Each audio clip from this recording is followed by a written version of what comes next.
In every war, there are unspoken truths, stories whispered only among the men who meet death face to face. These stories rarely appear in military reports, but every pilot who has survived a real dogfight knows them by heart. For the German Luftwaffe in World War II, one of those whispered truths concerned an unexpected enemy, the Canadian fighter pilot. They were not numerous. They did not field massive formations like the Americans, nor did they possess the old prestige of Britain's Royal Air Force. But in the fiercest skies of the war, where survival was counted hour by hour, German pilots began to realize that one particular group produced damage far out of proportion to its size, and almost every encounter with them ended badly for the Luftwaffe. This was never printed in German newspapers. It never appeared in a propaganda broadcast. But inside frontline squadrons, in those grim debriefings after losing yet another aircraft, or later in POW interrogations, a phrase began appearing more frequently. It was the Canadians. They did not use that phrase to identify a nationality. They used it to describe a type of opponent fast, precise, cold-blooded, and astonishingly fearless. The moment pilots learned the enemy squadron was Canadian, the room would grow heavier. One Luftwaffe officer wrote in his diary, "If the enemy are Canadians, expect trouble. They attack differently." But what exactly did differently mean? To understand the fear, we must look deeper into the nature of the wartime RCAF, the Royal Canadian Air Force. Canada did not enter the war seeking glory. There were no promises of prestige, no territorial ambitions. Most Canadian pilots were hunters, lumberjacks, miners, mechanics. Men raised in a vast and unforgiving land where reliance was a way of life. When they were trained to fly, all of those traits, sharp reflexes, cold weather toughness, natural marksmanship, became deadly instincts in the air. What frightened the Germans was not quantity, but the kill ratio. On Malta, Luftwaffe pilots whispered about one named George, Buzz, Beurling, the Canadian who once shot down 3 aircraft in 14 seconds. In the Ardennes, a Canadian Spitfire squadron ambushed 15 German aircraft in minutes without losing a single plane. Over Germany in 1945, Tempests and Spitfires bearing the maple leaf were so effective that even Me-262 jet pilots treated them with caution. Another key factor. The Canadians always appeared in the hardest places. Malta, the most brutal aerial battleground of the Mediterranean. Normandy, a sky filled with flak and chaos. The Ardennes, where the weather was lethal and the fighting desperate. Germany in 1945, where the Luftwaffe, cornered and exhausted, fought with nothing left to lose. And in every one of those places, German records show the same pattern. Canadian pilots attacked faster, deeper, and with more willingness to take risks than anyone else. Why such fearlessness? Not recklessness, but a simple philosophy: attack first, attack hard, attack again. Even the RAF admitted that when a mission required smashing a German formation or diving into near, suicidal conditions, the job was often given to squadrons manned by Canadians. In the next part, we will explore the origins of this combat DNA, the training system, the upbringing, and the warrior mindset that shaped these men into a small but terrifying force, and why the Luftwaffe considered them more dangerous than the British or the Americans. When people look at the combat record of Canadian pilots in World War II, it's tempting to assume they possessed some hidden tactic or secret advantage. But the truth runs deeper. It begins with how Canadians grew up. With the massive training system the entire British Empire depended on, and with a unique fighter spirit found nowhere else. To understand why the Luftwaffe feared them, we must look at the roots of each pilot, not just the battles they won. 1. A country that shaped pilots long before they ever touched a cockpit. Unlike Europe's densely populated nations, Canada was vast, wild, and unforgiving. Most young Canadian men who enlisted in World War II grew up with brutal dry winters, endless forests, and remote wilderness, hunting, trapping, and outdoor survival, physically demanding labor farms, mines, lumber camps, long distances that forced self-reliance. These conditions shaped survival instinct, sharp reflexes, and exceptional marksmanship, skills that determine life or death in a dogfight. One RAF instructor said after the war, "A Canadian doesn't learn to shoot. He grows up with it." To the Luftwaffe, the surprise was unmistakable. Canadian pilots shot differently. They didn't spray and pray like some inexperienced American flyers. They weren't overly cautious like many British pilots. They fired fewer bursts, but every burst had intent, instinct, and the cold precision of a hunter calculating his shot. German aces like Steinhoff later described Canadian shooting as very precise. 2. BCATP, the largest pilot training machine in the world. What many don't know is that Canada was the single largest pilot training center of World War II. The British Commonwealth Air Training Plan, BCATP, running from 1939 to 1945, turned Canada into a massive production line for fighter pilots, navigators, air gunners, radio operators, technical crews. The RAF openly stated, "Without Canada, the RAF cannot survive." Why was BC-8P so effective? Canada had wide, uncluttered skies, harsh training standards, RF, level tactical instruction, early emphasis on deflection shooting and dive attacks, brutal selection. Only 20% of trainees became fighter pilots. The result, pilots wearing the maple leaf entered combat highly skilled from day one. Luftwaffe reports noted, "The Canadians are not rookies. Their first mission feels like their 10th. 3. The attack to the end spirit, the trait Germans feared most. If one trait defines Canadian fighter pilots, it isn't machinery or tactics. It is their combat spirit. Canadian squadrons became known for 3 characteristics: fearless close, range attacks. They dove into knife, range distances. Dangerously close, where one mistake meant death. Beurling once took down an aircraft from 50 meters, always choosing to strike first. RCAF pilots often initiated attacks before the enemy even noticed them. This aggressive mindset contrasted with British pilots, who typically waited for controller instruction, refusing to abandon an attack. In Normandy, the Ardennes, or the push into Germany, Canadian squadrons were known for completing missions. Despite poor weather, heavy flak, scattered formations, high casualties. A captured German officer said in interrogation, "They didn't break off the attack. They kept coming." This created a psychological burden. Even when surprised, Canadian pilots showed zero hesitation, forcing the Luftwaffe into a defensive mindset. 4 disciplined yet strangely rebellious. On paper, Canadian pilots followed RAF procedures, but in the air, many fought with a rough, instinctive style. If an order didn't make sense, they ignored it. If there was a chance to take down an enemy, they pursued relentlessly, even past sector boundaries. If a fellow pilot was in danger, they broke formation instantly to protect him. This wasn't insubordination. It was the survival logic of men raised in the wilderness. They trusted their instincts more than a radio transmission.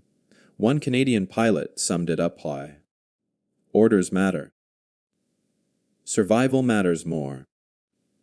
When you combine a harsh upbringing, innate marksmanship, the world's largest and toughest training program, an aggressive initiative-driven mindset, refusal to quit, instinctive decisive combat behavior, you understand why Luftwaffe pilots described Canadians as different. Not just better trained, but inherently more dangerous. This difference formed the psychological shadow the RCAF cast across the skies of World War II. If there was one battlefield where the Canadians became a true nightmare for the Luftwaffe, it was the tiny sun-scorched island of Malta, a speck of land in the Mediterranean that became the most fiercely contested piece of airspace in World War II. Here, in a sky filled with dust, heat haze, and the roar of engines, the Luftwaffe discovered a new kind of enemy, a lone Canadian who seemed to defy every rule of aerial combat. His name was George "Buzz" Beurling. To the Allies, he would become the Falcon of Malta. To the Germans and Italians, he became something worse, a hunter who never missed. 1. Malta, the island that refused to die. Before we talk about Beurling, we must understand the battlefield he stepped into. Malta in 1942 was the most bombed place on Earth. Axis forces attacked it daily because the island threatened their supply lines to North Africa.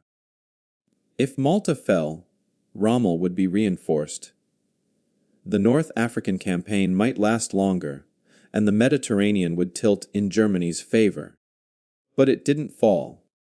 It held on, barely, through starvation, nightly raids, and skies thick with Messerschmitts and Machi fighters. Only a handful of RAF pilots were left to defend it. When Beurling arrived, he found a dying island and a perfect hunting ground. 2. The arrival of a different kind of pilot. Beurling wasn't like other pilots. He wasn't polished. He wasn't disciplined. He broke formation, ignored orders, and openly irritated his commanders. But he had one gift, the most lethal natural marksmanship of the war. He could calculate deflection angle, bullet drop, closure speed, enemy pilot reaction time, all in a fraction of a second. Not by mathematics, but by instinct. The same instinct a hunter uses to drop a deer at full sprint. On Malta, instinct mattered more than doctrine. And in Beurling, the island found its avenger. 3. The kill streak that terrified the Luftwaffe. In just 14 months, Beurling achieved 27 confirmed kills, several probables, countless damaged aircraft, the highest kill per hour rate of any Allied fighter pilot. His most legendary moment happened during a single chaotic dogfight when he shot down 3 aircraft in 14 seconds. No pilot, German, Italian, American, British, had done anything like it. A German pilot captured later was asked what happened over Malta. He didn't give a tactical answer. He whispered, "There is a Canadian over Malta who never misses." This wasn't a compliment. It was a confession of fear. 4. Why Beurling's style broke the enemy's confidence. Beurling fought differently. Not recklessly, but with a kind of sharpened aggression. He attacked from impossible angles. He dove steep. He climbed hard. He shot from positions other pilots wouldn't even consider. He fired ultra-short bursts. Where others sprayed bullets, Beurling used 1-second bursts. Every pull of his trigger was decisive. He outthought the enemy mid-air.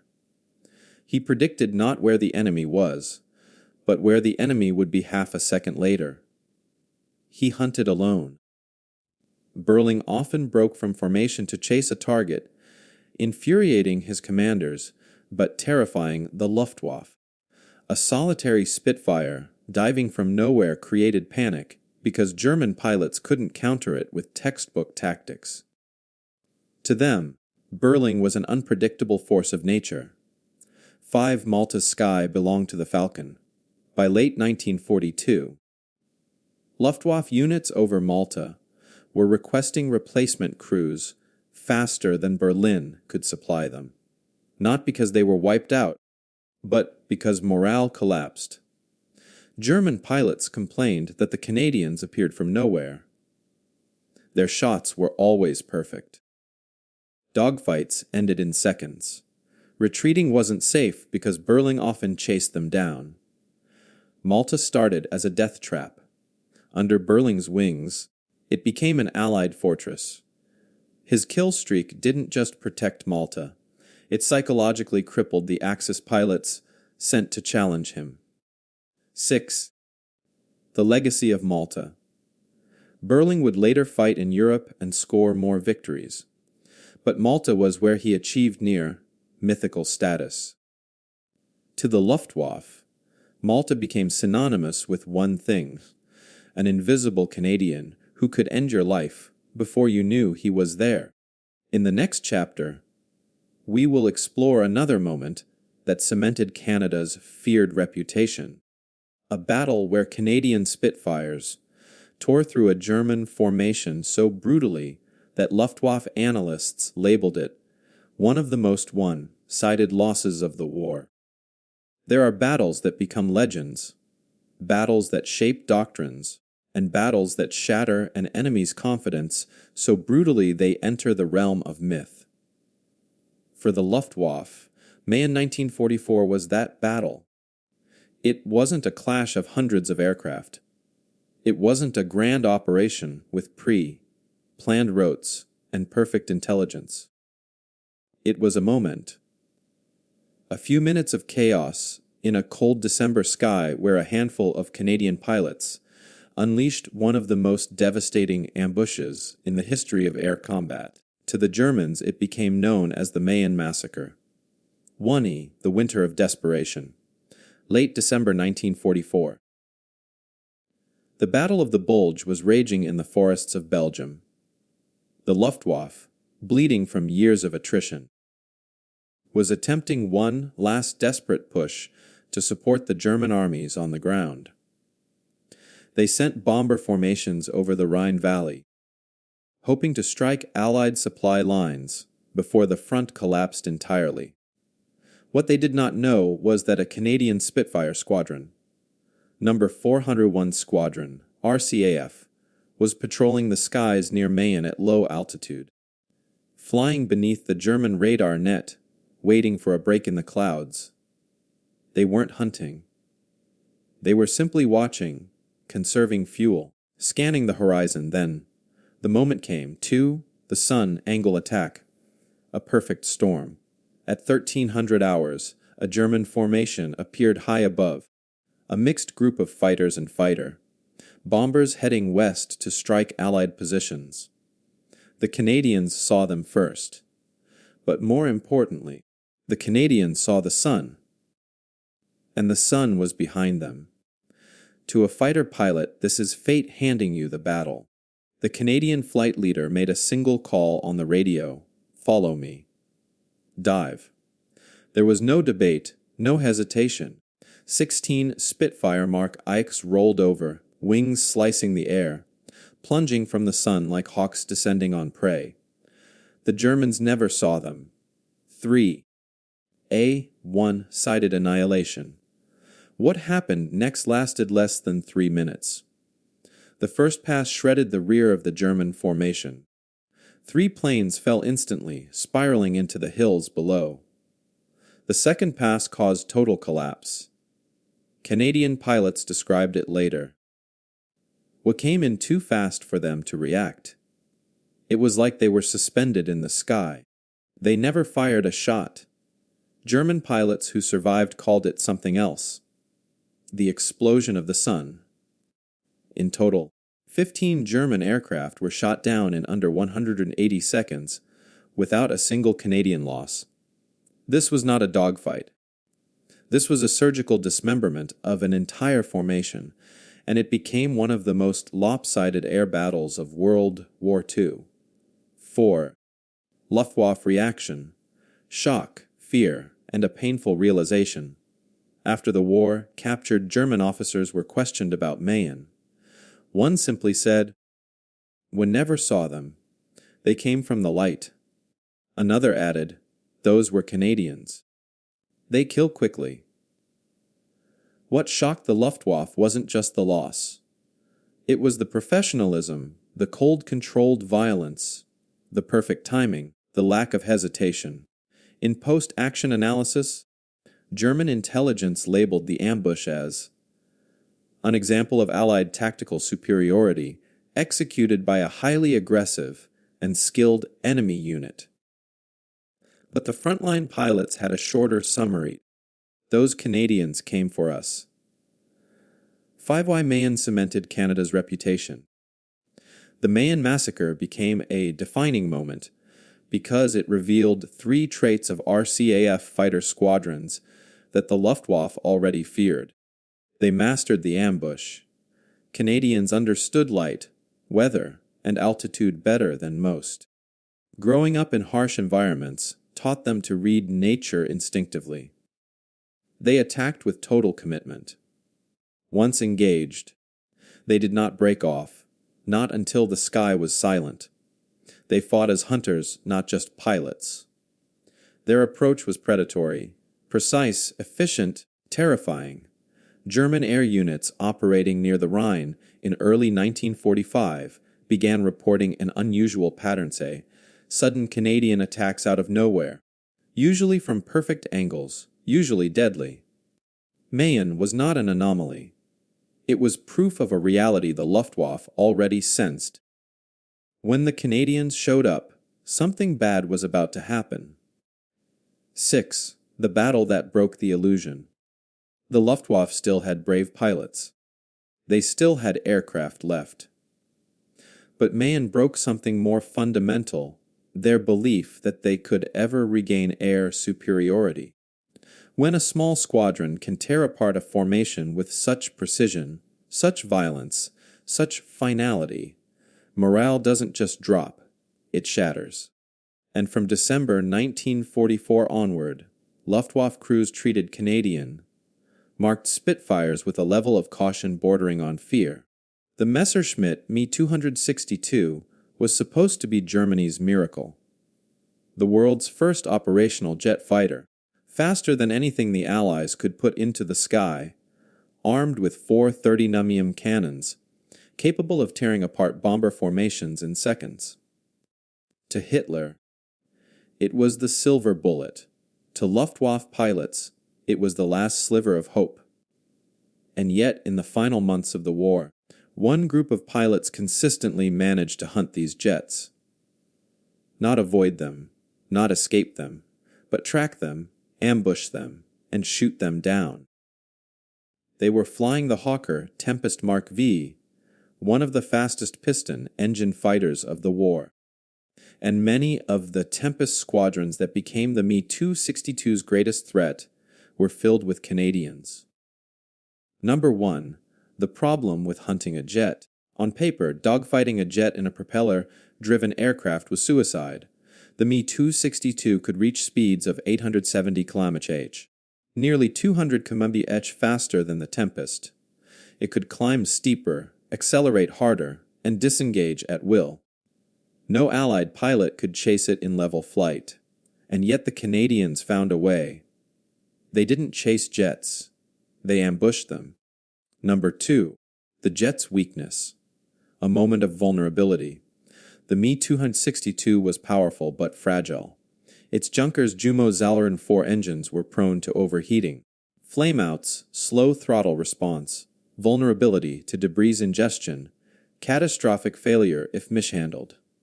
Most importantly, the jet was helpless during takeoff and landing. At low speed, the Me-262 became a clumsy, heavy target, slower than a Spitfire, slower than a Tempest, and unable to accelerate for several seconds. The Canadians knew this, and they exploited it mercilessly. Number 3. The Canadian strategy, wait at the runway. In early 1945, intelligence pinpointed German jet bases along the Rhine-Rhein, Hesep, Achmer, Neuburg. Munich. Canadian-filled squadrons of the RAF 2nd Tactical Air Force began a new mission profile: anti-diver patrols. Not hunting V-1s anymore, but hunting jets. Their tactic was simple, brutal, and effective: fly low to avoid radar, circle near enemy airfields, wait for Mi-262s to return, catch them moments before touchdown. This wasn't heroic. It was predatory, and it terrified German pilots. Luftwaffe pilot Walter Schuck later said, "The Tempest were not opponents. They were hunters." Forey, the kill that shocked the jet squadron. On March 25, 1945, Canadian pilot warrant officer B.D. Bud Smith of No. 401 Squadron spotted an Mi-262 lowering its landing gear near its base. Smith dove hard, closing the distance in seconds. The jet pilot tried to accelerate, but the engines needed time. Precious seconds they didn't have. Smith fired a short surgical burst. The 262 exploded into the ground beside the runway. This moment became legendary because it proved something the Luftwaffe did not want to admit. The world's first jet fighter could be hunted down and killed by Canadians in piston aircraft. 5. Why Tempest squadrons terrified Mi-262 pilots. German reports from Jagdgeschwader 7, the main Mi-262 unit, reveal a consistent pattern of fear. The Tempest was incredibly fast at low altitude. It was one of the few Allied fighters that could match the jet briefly below 5,000 feet. Tempest pilots attacked aggressively. Many were Canadians who treated the mission like a personal challenge. Tempests appeared when jets were blind. Mi-262 pilots had terrible cockpit visibility during landing. The Canadians knew the airfields. They mapped jet bases, approach routes, and typical return paths with uncanny accuracy. Tempests never fought fair. They waited in silence, ambushed from below, fired short bursts, and vanished. To German jet pilots, the Tempest squadrons, especially those with Canadian crews, became a psychological threat. They were the shadow waiting at the runway. 6. A jet pilot's nightmare. In post-war interviews, Mi-262 pilots consistently identified Tempests as the aircraft they feared most, even more than Mustangs. One jet pilot described the Canadians bluntly: "They attacked with the speed of a jet and the patience of a sniper." Another said, "When I saw a Tempest near the airfield, I knew I would not live to see the next morning." This was an exaggeration. By April 1945, Tempest squadrons had shot down or destroyed on the ground more than 20 Mi-262s, a staggering number considering the jet's technological advantage. And Canadians were at the heart of it. 7. The end of the jet dream. By the time Germany surrendered, the Mi-262 had failed to change the war. Technical issues, fuel shortages, and tactical disadvantages crippled it. But another factor played a quiet role: the complete loss of confidence caused by Canadian Tempest squadrons. A weapon is only as effective as the pilot's faith in it. And after Mayen, after the Rhine, and after the ambushes at jet airfields, that faith evaporated. The miracle jet became just another target. When people speak about strategic bombing in World War II, they usually imagine American B-17s silhouetted against the sun or the RAF's night raids over the Ruhr. But there is a lesser-known force, quiet, disciplined, relentless, that Germany feared just as much, and sometimes even more: 6th Group RCAF, Canada's own bomber group. They did not fly with Hollywood glamour. They did not celebrate their missions with fanfare. But when German radar operators saw a particular pattern on their screens, tight, disciplined formations at night, moving like a single organism, they would mutter among themselves, "Canada." The Canadians were coming, And that meant only one thing: someone on the ground would not survive until morning. 1. The creation of a silent giant. In January 1943, Bomber Command reorganized and created a new unit composed entirely of Canadian squadrons, No. 6 Group, RCAF. Headquartered at Allerton Castle in Yorkshire, few realized what Britain had just unleashed. 6 Group would become the third, largest bomber group in Bomber Command, the most rapidly improving, the most aggressive in night operations, one of the most feared by German night fighter crews. Canada poured manpower into it: pilots, navigators, bomb aimers, wireless operators, gunners, ground crews. Tens of thousands of young men, farm boys, mechanics, miners, found themselves flying massive machines like Halifaxes, Wellingtons, Lancasters, and unlike other Allied units that needed time to adapt, 6 Group reached combat effectiveness with surprising speed. The Luftwaffe took notice. 2. Why Germany feared Canadian bombing raids. It wasn't the size of 6 Group that terrified German defenders. It was the way they flew. German radar plots and night fighter analysts repeatedly commented on 3 terrifying traits. Their formations were unnervingly disciplined. Even under anti-aircraft fire, even in bad weather, Canadian bomber streams held formation better than average. This made it harder for German night fighters to isolate individual aircraft. They refused to break off a target. If 6 Group was assigned Leverkusen, Essen, or Hanover, they went in regardless of flak intensity. They pushed deeper and longer inside Germany than many other Commonwealth squadrons. Their bombing accuracy rose at a shocking rate. By late 1944, Canadian bomb aimers had become among the most reliable in Bomber Command. Pathfinder squadrons depended heavily on Canadian data to refine their markers.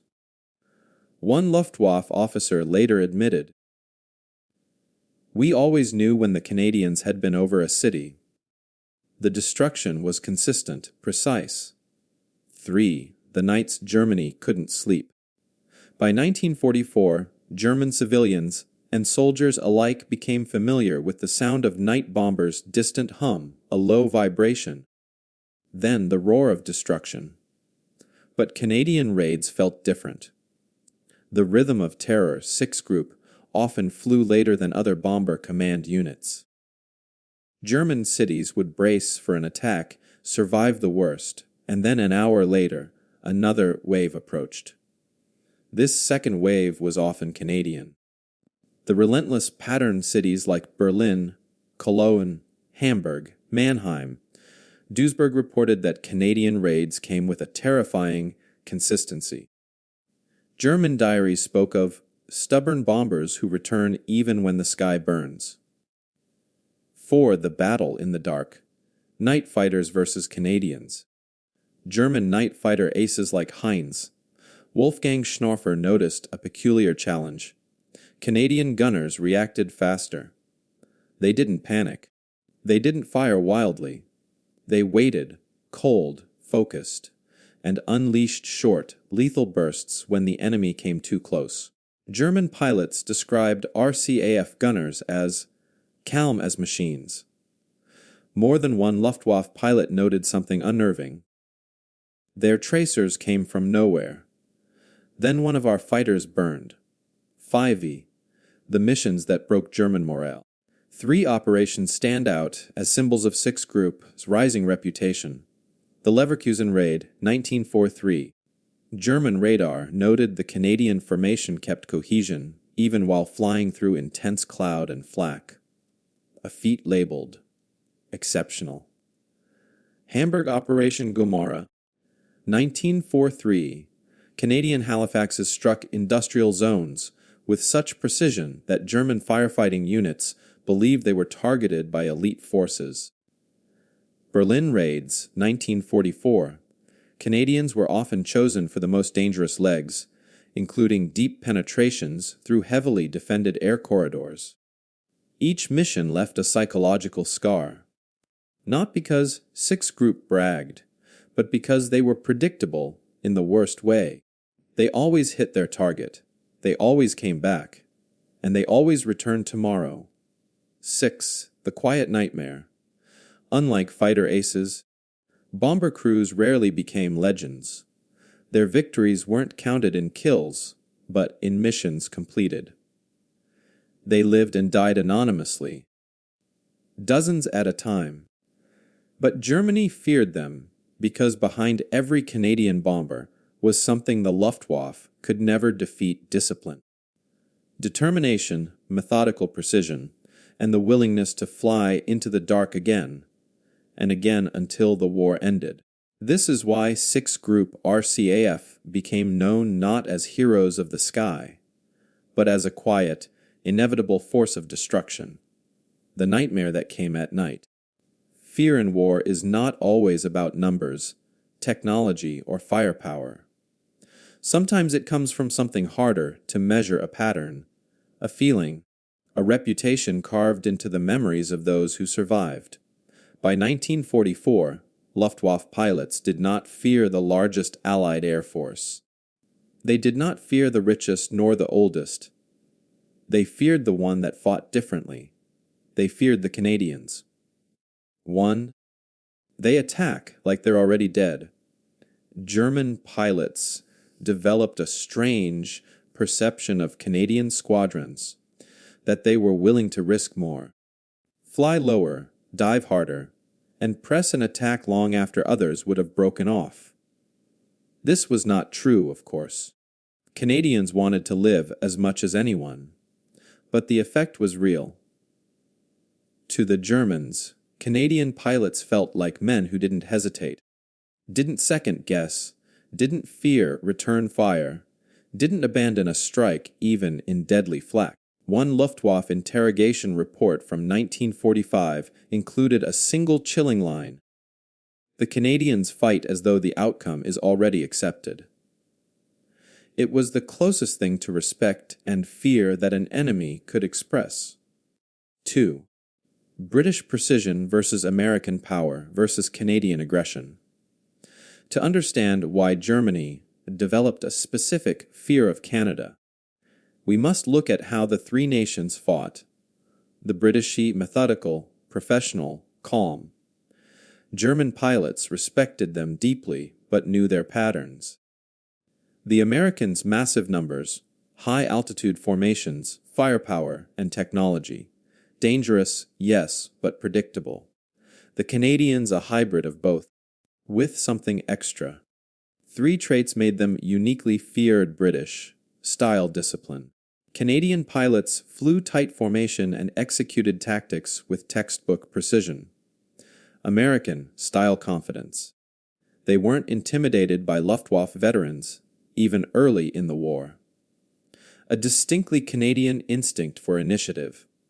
They acted first, they reacted fast, and they trusted their own judgment in ways that unnerved their opponents.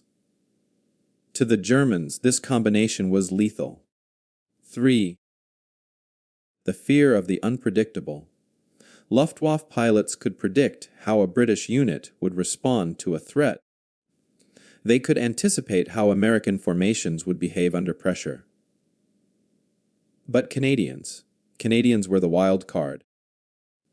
They might dive into a superior force, chase a damaged fighter deep into German airspace, change altitude aggressively, extend a dogfight well beyond safe limits, or split formation for a kill. German combat diaries describe Canadians as fast, aggressive, and unwilling to disengage. In psychological terms, unpredictability is far more frightening than sheer power. 4. The reputation built by individuals. Certain Canadian pilots became almost mythical among German ranks: George Beurling over Malta, Johnny Johnson over Normandy, Buzz Beerwash on the Western Front, Tempest pilots who hunted me Tu-62 jets, 6 Group bomber crews who pressed through anything. Even when Germans did not know the names, they recognized the style. After, action reports would often end with, "likely Canadians." It taught an entire generation of Luftwaffe flyers to associate the maple leaf with trouble. 5. The psychological breaking point. By 1945, the Luftwaffe was fighting a losing war. Fuel was scarce. Engines were failing. Morale was collapsing. But Canadian pilots delivered the final blow to German confidence. Their raids were consistent. Their ambushes were sudden. Their attacks were ruthless. A German night fighter pilot summed it up perfectly after being captured. "When we fought the British, we fought professionals. When we fought the Americans, we fought giants. When we fought the Canadians, we fought hunters." This was the psychological reality. Canadians didn't win because they were feared. They were feared because every time they arrived, something important died. In the grand scale of World War II, Canada was never meant to be a decisive air power. Not according to German intelligence, not according to Hitler, not according to the Luftwaffe's pre-war assessments. To Germany, Canada was a sparsely populated dominion with a small pre-war air force, limited industry, few aircraft of its own, and no strategic ambitions. Why then did this minor country, as Beurling called it, become one of the Luftwaffe's most unexpected nightmares? To understand the answer, we must revisit the key assumptions Germany made and how every one of them was shattered in the sky. 1. Germany believed Canada would send only foot soldiers. In the early years, German analysts assumed Canada would repeat its World War I role, provide a strong army, but not a highly skilled air force. They believed Britain would supply pilots, America would supply numbers, Canada would supply manpower. The Luftwaffe never predicted that Canada would build one of the largest pilot training machines in human history. They did not anticipate the BCATP. They did not anticipate tens of thousands of aircrew arriving each year. Germany prepared for British skies and American skies. They did not prepare for a new generation of Commonwealth pilots raised in the wilderness of North America. 2. Germany misjudged the Canadian mindset factor. Luftwaffe doctrine emphasized technical flying excellence, aerobatics, precision maneuvers, strict formation discipline. Canada produced something different: instinctive hunters, men accustomed to risk, men who grew up with rifles, men who trusted their judgment, men who attacked first and asked questions later. The Germans expected Canadian airmen to behave like British trainees. Instead, they fought like predators. A German evaluation from 1944 put it bluntly: the Canadians do not react like other pilots, they act. And in air combat, action, decisive, immediate, unhesitating action, is more deadly than perfection. 3. Germany underestimated the training program that changed the war. The BCATP was the single most underestimated development of the entire air war. German intelligence dismissed it early on. They thought a country with so few factories could not possibly sustain large-scale training. They were wrong. In reality, Canada trained more aircrew than Britain. Canada trained more aircrew than the U.S. before 1943. Canada trained more navigators, bomb aimers, and gunners than any nation in the Commonwealth. By 1944, Canada was producing skilled pilots at a rate the Luftwaffe could not match. Especially after losing veterans on the Eastern Front, Germany faced a grim truth. For every Luftwaffe ace shot down, Canada had 10 new pilots ready to replace him. 4. Germany misread the operational evolution of RCAF units. The Luftwaffe expected Canadian squadrons to be inexperienced, uncoordinated, or slow to adapt, but RCAF units evolved faster than German intelligence ever predicted in Malta. Beurling rewrote the book on instinctive dogfighting. In Normandy, Canadian Spitfires mauled German formations, seeking to attack the beachhead. In the Ardennes, the Mayen ambush stunned German Air Command. In 1945, Tempest squadrons turned Me-262 runways into killing grounds. Six-group bomber crews shattered German industrial centers at night. Every time Germany thought it understood the Canadians, Canada reinvented its role. This unpredictability, more than anything else, created psychological fear. 5. The Germans learned too late that Canada was a force multiplier. Canada was never the biggest, never the richest, never the most technologically advanced. But Canada was the most scalable. A single Canadian squadron made any RAF or USAAF operation more dangerous for Germany. Their pilots stiffened Allied morale. Their bomber streams strengthened night raids. Their Tempests filled gaps in air superiority. Their Spitfires executed aggressiveness Britain often lacked. Their discipline complemented the firepower of America. In effect, Canada became the missing piece that completed the Allied air equation. Germany realized this only after thousands of Luftwaffe aircraft were already burning in fields and forests across Europe. 6. The final truth Germany never expected. When historians ask why Germany feared the Canadian Air Force, the answer is not numerical. It is cultural. Canada fought with British precision, American boldness, and a uniquely Canadian ferocity born from a hard land and harder upbringing. The Luftwaffe never prepared for such a combination. And so in the end, Germany's greatest mistake was not underestimating Allied numbers or American factories or British radar. Germany's greatest mistake was underestimating a quiet country that turned its wilderness sons into some of the deadliest pilots of the war. When Canadians took to the sky, Germany learned a final painful truth. Small nations can cast long shadows, especially when their pilots fly straight into the sun.